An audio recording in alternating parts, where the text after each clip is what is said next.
Hey y'all, we still down here at the Broussards, and y'all seen some of the stuff in the back that we showed you. Well, Brett's finally got time. He's gonna walk me through the front, show us the few things that they've got going and some of the things that they're gonna be doing in the near future with some of the stuff that they've got up here in the front and how they're gonna rearrange it. Because you know, all of us homesteaders, I don't know about y'all, but we're always changing the landscape of our place to rearrange and fit new needs that we want. And the same thing here. So y'all come on, join us while we take the tour of the front yard, y'all. All right, come on. So this is our Satsuma that we got from Cheyenne in the plant nursery where she works at. And then right over there is our improved Meyer lemon that we got at the same time. That they've been in the ground for a little over a year now.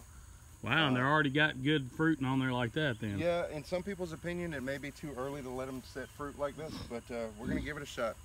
We don't have a whole lot to lose. I noticed that some of them are kind of getting heavier. Are you going to put any supports under it to try to keep them from breaking on itself, or? Well, I hadn't thought about it, but it might be a good idea, especially this. Yeah, that one's kind of blurred. But look, that is an awesome fruiting, y'all. I don't know if y'all can see how many fruit is on there. But for such a breaking some off. Yeah, for such a little bitty small tree, that has got a good fruiting on it. That's going to be great. And then here we have our cattle panel arches, of course inspired by Jess over at Roots and Refuge. On this one we've got loofah. You can see we planted them late. We're in what, early August right now, and they're just starting to set fruit. There's a bumblebee up there. Nice little pollinator. Yeah, it is. Now, it looks like they're doing real well on these trellises though. They are now. They're doing better. This heat, man, is something else on these plants. And then on this trellis, we've got the cucumbers, which we just found this morning. We've got a few little cucumbers starting.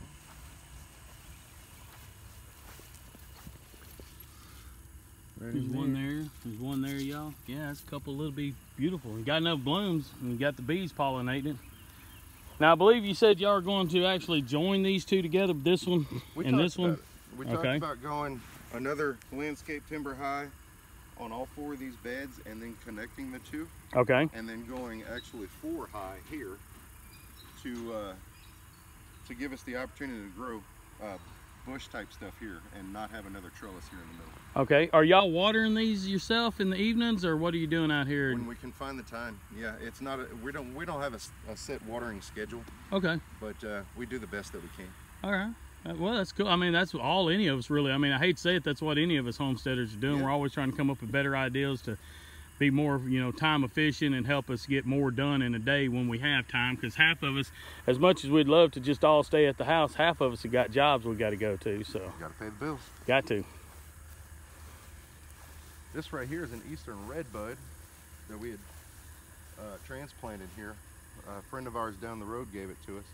It's got this nice new central leader coming out of the top. So if you're not familiar with eastern redbud, in early spring they come out with these beautiful little fuchsia pink flowers that cover the tree, and then those flowers get spent and then the leaves come in. They are beautiful in the springtime. All right, now when we was walking out here, oh, this is, now if I'm not mistaken now, is this not the pecan tree that you did the video on that got hit with lightning, right? It is. Well, it looks like it's still doing good, thank God. You can see some damage.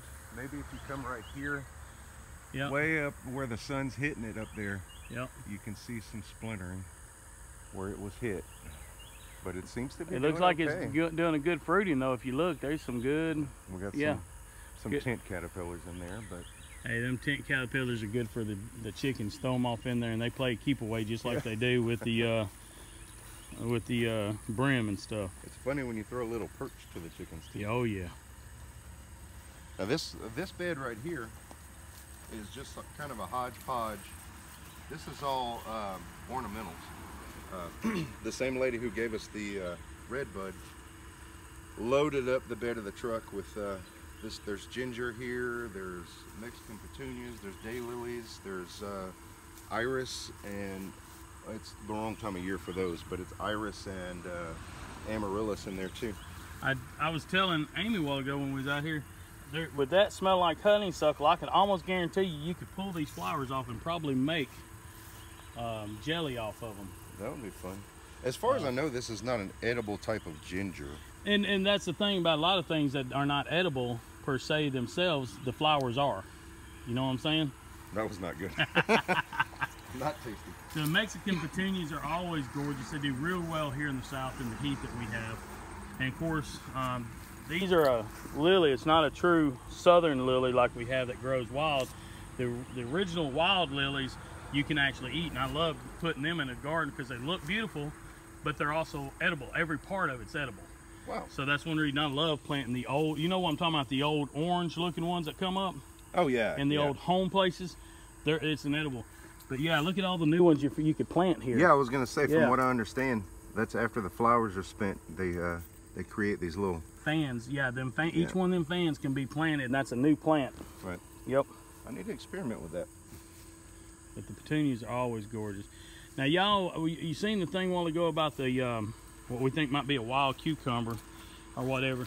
That's over here on the fence, as y'all can see, between Brett and his neighbor here. That's all that there, and it's growing up in the tree right here, y'all. So, you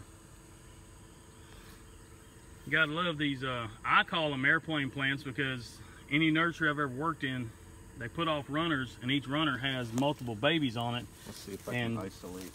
The babies are one of them things that if you just lay them down somewhere, they'll start growing all on their own. Yeah, see, Brett's pulling out a runner right there. Right there. And see, on the end is a new plant with roots. It's already rooting there. If you put that anywhere, it keeps going. And look, that makes a good fill-in. You ain't got to worry about mowing or weed eating up here against this big old tree with the big roots. Because of these roots like this. Yeah, exactly. And we've got wild lettuce. Mm-hmm. And wild violets in here. This is some wandering Jew that we put in here. Well, this is what's called a perennial wandering Jew, and then you have the annual that most people keep in their house that has the smaller leaf, that has the silver, and it's a variegated silver and purple. Oh yeah. That is a hybrid wandering Jew compared to the actual wandering Jew that is a perennial that stays outside year round. Now around that chopped down stump is another kind of lily. I'm not even sure what kind it is. But it blooms like a little red. Lots of little red flowers. Right. These are all spent. But the lady who gave us these couldn't tell us what kind they were, and I haven't looked it up yet. Y'all, while I'm here, I want to show y'all something real unique that I love. All right. Look at this. We got an old stump, and it's got a cross in it. But you know what I love about it? It's got a little bitty oak tree growing up in it. Just like Jesus Christ gave you a new life with the blood that he shed on the cross, this cross is giving life to a new tree that's going to come up right there and replace this old one. I thought it was pretty amazing because the first time I noticed that little tree right there coming up in there was Easter Sunday. Oh, now that is, yes, that is pretty special then. Yeah. But yeah, y'all, this is a beautiful place they got out here. There's a bunch of maypops out here. It'd be hard for me to get in there and show you because they're grown in to the pepper vines and the other things, but there's a whole bunch of maypops growing out here, y'all. And you can see the gold fritillary butterflies. Yeah, the butterflies are just, let me see if I can pull in from here. Lay eggs in there. It's kind of hard for the camera to pick up on them. The maypops are one of their main food sources. Y'all see all them butterflies in there. So y'all, if you ever get a chance and come down there, give the Broussards a phone call. Maybe you can come on by and see them. Maybe not, just to depend on what they got going on or not. But y'all, I have entirely enjoyed my entire time down here. The 2 times I've been, 3 times now. 3 times I've been down here. We try to be hospitable. And look, y'all, not a better people can you find, and not a prettier looking homestead than you can find them down here, y'all. I'm imagining in my head what this place is going to look like in a couple more years with some more added things to it and some more beds and things like that we've talked about that y'all have discussed. This place is going to be phenomenal in another couple of years, y'all. Y'all might want to jump on the bandwagon now on Broussards and say y'all knew them when they were early, because I can see this very easily being a beautiful homestead and a beautiful channel for them for many years to come and getting to be a lot. So I hope y'all continue with the success that y'all have had so far. And I want to see it grow and by leaps and bounds every day, because it's a beautiful place and y'all are some beautiful people. All right. Thank you. So y'all, we appreciate y'all coming on the tour today. The tour, sorry, let me back up. Tour. Yeah, it's an inside joke, y'all. Look, if y'all ever get a chance, like I said, give them a call, give them a like. If you watch this video and you like it, give me a thumbs up. Remember, the new algorithm with YouTube says that you not only have to like a channel and give them a thumbs up, but you also have to comment on their video, or you will get dropped after so many days in the algorithm, okay? So just, if y'all can, do that if y'all like this video, and share it with whoever you think needs the information. And y'all, I'm gonna tell you to have a blessed day, and as always, be safe.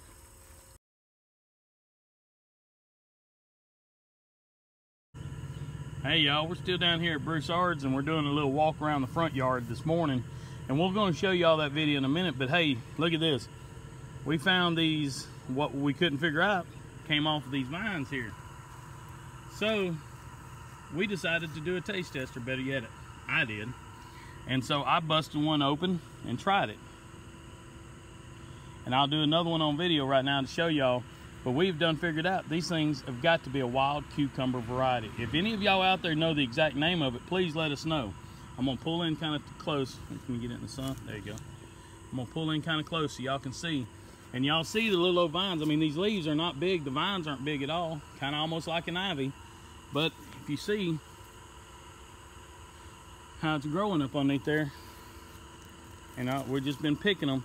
And we're going to do a quick pickle solution with them to see if they actually take. But I'm going to take one of these and turn it around and show y'all now of me eating it, okay? All right, y'all. Like I said, we found these, okay? Oh, they taste so much better when they're ripe and when they're soft and not kind of hard like the other ones. Y'all, I might die in the next 30 minutes.